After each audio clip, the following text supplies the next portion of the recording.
ማንቸስተር ዩናይትድ በዝውውር ገበያው እየተሳተፈ ነው። አንድ ተጫዋች አስፈርሟል። ማቲያስ ኩኛን 62.5 ሚሊዮን ፓውንድ ወጪ አድርጎበታል። ከፍተኛ ገንዘብ ነው ያወጣው፣ ግን የፕሪሚየር ሊግ ልምድ ያለው ተጫዋች ስለሆነ ይጠቅመዋል። ሌሎችም ተጫዋቾችን እንደሚያስፈርም ይጠበቃል። ብዙ ችግሮች ያሉበት ክለብ ነው። ይህንን የዝውውር መስኮት ለሩበን አሞሪም እንደ መነሻ እንደሚጠቀምበት ይጠበቃል። ምክንያቱም ያለፈው የውድድር ዓመት ከተጀመረ በኋላ ነው ሩበን አሞሪም ወደ ማንቸስተር ዩናይትድ ያመሩት።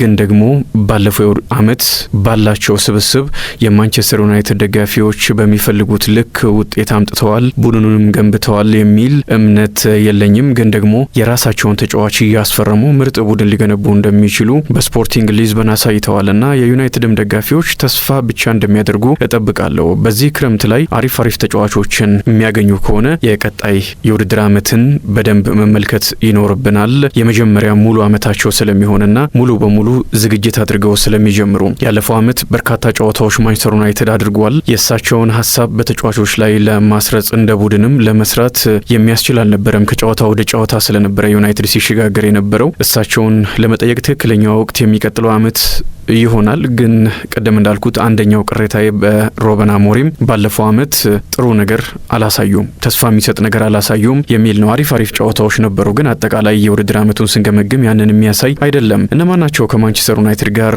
ስማቸው እየተያያዘ የሚገኘው? አሁን አንደኛው ሞይሴ ኪን ነው። ይህ የፊዮሬንቲና ተጫዋች የውል ማፍረሻውን ለመክፈል ማንቸስተር ዩናይትድ ፍላጎት እያሳየ መሆኑን ጋዜጣ ዴሎ ስፖርት መረጃ ይዞ ወጥቷል። 44.5 ሚሊዮን ፓውንድ ነው የዚህ ተጫዋች መልቀቂያ ሂሳብና በጣም አሪፍ ገንዘብ ነው። አሁን ዩናይትድ ከበርካታ ተጫዋቾች ጋር በተለይም ፊት መስመር ጋር ስሙ እየተያያዘ ነው። ከነዚህ አንጻር ከተመለከት ነው የሞይሴ ኪን የዝውውር ወይም የውል ማፍረሻ ገንዘብ ዝቅተኛ ነው። 44.5 ሚሊዮን ፓውንድ ነው። ምናልባት ከብቃት ጋር በተያያዘ ጥያቄ ካልተነሳ በስተቀር ይህን ተጫዋች ለማግኘት ከሌሎቹ ይልቅ ዝቅ ያለ ገንዘብ ይከፍላል። ግን ደግሞ ይህን ተጫዋች አስቀድሞ በፕሪሚየር ሊጉ እንደምናውቀው አይደለም፣ በብዙ ተለውጧል። አሁን 25 ዓመቱ ላይ ይገኛል። በኤቨርተን እንደነበረ ይታወሳል። 2019 ላይ በ40 ሚሊዮን ዩሮ አስፈርመውት ነበረ ከዩቬንቱስ። ለኤቨርተን በ39 ጨዋታዎች 4 ጎሎችን ብቻ ነው ያስቆጠረው። በጣም ትንሽ ነበረ።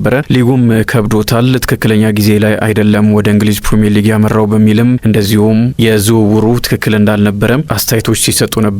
ኤቨርተንም ሲተች እንደነበረ ይታወሳል። ግን አሁን ብዙ ተለውጧል። ብዙ ልምድም አግኝቷል። ከኤቨርተን በኋላ ወደ ፓሪስ ሰን ዠርማን አምርቶ በ41 ጨዋታዎች 17 ጎሎችን አስቆጥሯል። በአውሮፓ ቻምፒየንስ ሊግ በትልልቅ ክለቦች ላይ ሳይቀር ጎሎችን ሲያስቆጥር እንደነበረ ይታወሳል። በፊዮሬንቲናም በ44 ጨዋታዎች 25 ጎሎችን አስቆጥሯል። ከነዚህ 25 ኳስና መረብ ካገናኘባቸው በአንድ ዓመት ብቻ ነው በነገራችን ላይ ይሄንን ያደረገው። በሊጉ በ32 ጨዋታዎች 19 ጊዜ ነው ጎል ያስቆጠረው። ይሄ ከፍተኛ ነው። አምና በጣሊያን ሴሪያም ብዙ ጎል ካስቆጠሩ ተጫዋቾች መካከል አንደኛው ነው። በጣም አሪፍ ፊዮሬንቲና ውጤት ያገኘባቸውንም ጎሎች ማስቆጠር ችሏልና እድሜው ደግሞ ኤቨርተን ካለበት አንጻር ከነበረበት አንጻር ካነጻጸር ነው ብዙ ለውጥ አለው። ያኔ 19-20 ዓመቱ ላይ ነው ከዩቬንቱስ ወደ ኤቨርተን ያመራውና ገና ነበረ እድሜው፣ ልምድም አልነበረውም። ምንም እንኳን አካላዊ ብቃቱ በጣም አሪፍ ቢሆንም በዛ ላይ ደግሞ ኤቨርተንም ስለነበረ ትልቅ ቡድን አልነበረም። በጊዜው በእርግጥ አሪፍ ተጫዋቾችን ኤቨርተን እያስፈረመ ነበረ፣ ግን ደግሞ በትልቅ ክለብ ደረጃ የሚጠቀስ አይደለምና በዚህም ምክንያት በእንግሊዝ ፕሪሚየር ሊግ ስኬታማ አልሆነም። ከዛ በኋላ ቅድም በጠቀስኳቸው ቁጥሮች በፓሪስ ሰን ዠርማን፣ በዩቬንቱስም በፊዮሬንቲናም ብዙ ልምድ ማግኘት ችሏል። በትልቅ ደረጃም ተጫውቷልና አሁን ወደ ማንቸስተር ዩናይትድ ወደ እንግሊዝ ፕሪሚየር ሊግ ቢያመራም ጠቃሚ ሊሆን ይችላል የሚል ሀሳብ ነው ያለውና ማንቸስተር ዩናይትድ የዚህን ተጫዋች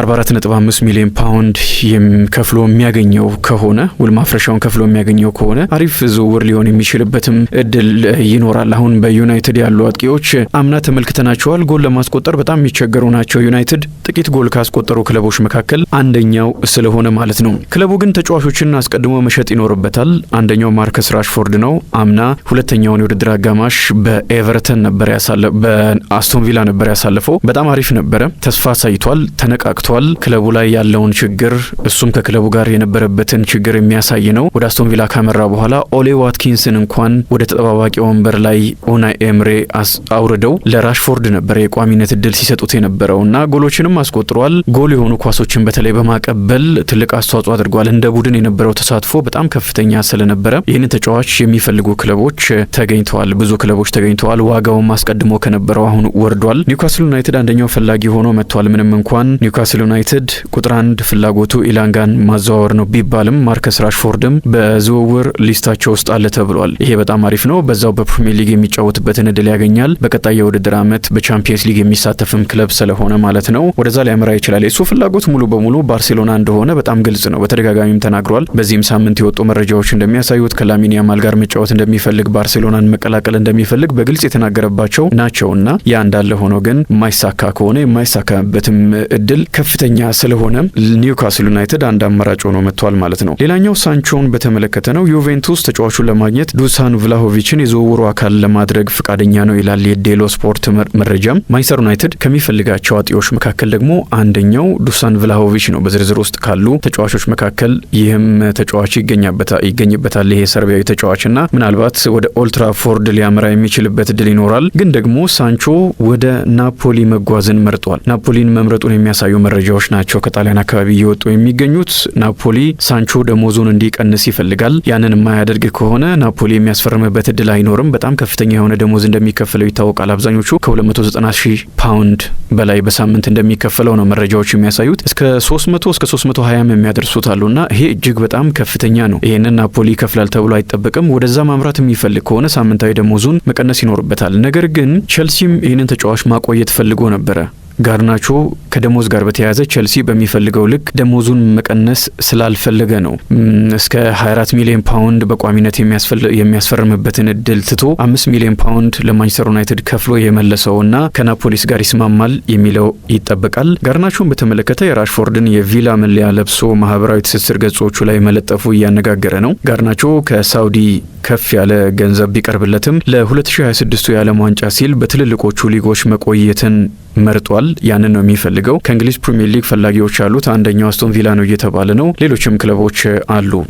ጠንከር ያለ መረጃ ባይወጣም አርሰናል ፈላጊው ነው የሚል መረጃ ወጥቷል። ማንቸስተር ዩናይትድ ከ50 እስከ 70 ሚሊዮን ፓውንድ ድረስ ይፈልጋል። በእንግሊዝ ሲሆንና ከእንግሊዝ ውጪ ሲሆን ዋጋው ሊለያያል የሚሉ መረጃዎችንም ተመልክቻለሁ። እነዚህ ተጫዋቾች የሚወጡ ከሆነ አንቶኒን ጨምሮ የሚወጡ ከሆነ የሚያስፈርማቸው ተጫዋቾች ይኖራል። አስቀድሞ ቶሎ የእነዚህ ተጫዋቾች ዝውውር የሚጠናቀቅ ከሆነ ከትልልቆቹ ተጫዋቾች በመጀመሪያ ደረጃ ከሚፈልጋቸው ተጫዋቾች መካከል አንደኛውን የሚያስፈርምበት እድል ይኖራል። ኤኪቲኬ የዩናይትድ ዝውውር ሊስት ውስጥ ያለ ተጫዋች ነው። በሊቨርፑልና በቼልሲ በሌሎችም ክለቦች መፈለጉ ግን ለማንቸስተር ዩናይትድ ከባድ ሊሆን ይችላል። ስለዚህ ተጫዋች መረጃ መውሰዱ ያለፈው ሳምንት የተዘገበ ነው። ኮሎ ሙዋኒም በዝርዝር ውስጥ አለ። ግን ደግሞ ዩቬንቱስ ይህንን ተጫዋች ቋሚ ማድረግ ይፈልጋል። ከፓሪስ ሰን ጀርማ በውሰት እንደወሰደው ይታወቃል። ያለፈው ጥር ላይ አሪፍም ሆኖ ተመልክተናል። ተጫዋቹም በዩቬንቱስ ውሉን ቋሚ ማድረግ ነው ዋነኛ አላማው። ስለዚህ ኮሎ ሙዋኒን የሚያገኝበት እድል ጠባብ ይመስላል። የብሪያን ምቦሞን ጉዳይ በተመለከተ የተለያዩ መረጃዎች እየወጡ ነው። የዚህ ክረምት ከማቲያስ ኩኛ ዝውውር በኋላ ትልቁ የዝውውር ጉዳይ ከማንቸስተር ዩናይትድ ጋር በተያያዘ ይህ ካሜሮናዊ ኮከብ እንደሆነ ይታወቃል። ማንቸስተር ኢቭኒንግ ኒውስ የቀድሞ